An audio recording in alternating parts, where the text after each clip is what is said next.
কোথায় গেছিলা? মেহেন্দি দিতে। কই দেখি কিরকম মেহেন্দি দিলা। বাপরে, খুব সুন্দর হয়েছে একদম মেহেন্দি দেওয়া তো। কার কাছ থেকে দিলা? পাশে বাড়ি। ও, তো এই যে মোবাইলটা, যে মোবাইলে যেটা দেখেছিল সেটাই তো নাকি? হ্যাঁ, সেটাই। দেখি মোবাইলটা কেমন হয়েছে, একদম সেম টু সেম হয়েছে কি? কই মোবাইলটা কই দেখি। এই যে এখানে আমার ফিঙ্গার লাগবে না, ফিঙ্গার দিয়ে খুলে নাও। দেখি সেম টু সেম হয়েছে তো। এই যে দেখো তো বন্ধুরা, একটু সেম টু সেম হয়েছে কি? দেখো তো,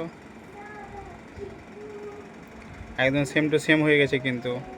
খুব সুন্দর করে কিন্তু করে, ওটা ছিল সামনের দিকে, আবার এটা কিন্তু পিছন দিকে, দেখতে পাচ্ছ? এই যে দেখো, সেম টু সেম কিন্তু একদম হয়ে গেছে। কত সুন্দর হয়েছে, হ্যাঁ। ভালো আর্টিস্ট তো আছে ও কিন্তু, দারুণ সাজালছে। তো দুপুরে খাওয়া দাওয়ার পর কোনো কাজ ছিল না ওর, পাশে বাড়ি যেয়ে গেছিলো মেহেন্দি দিতে, ঠিক আছে। দুপুরে কোনো কাজ করেনি, এই দেখতে পাচ্ছ এখন মেহেন্দি দিয়ে এখন বিয়ে বাড়ি যাবে কি শ্বশুর বাড়ি যাবে কি কোথায় যাবে সেটা ওই জানে। শ্বশুরবাড়িতে আছি, হ্যাঁ, রিলস ভিডিও বানাবো।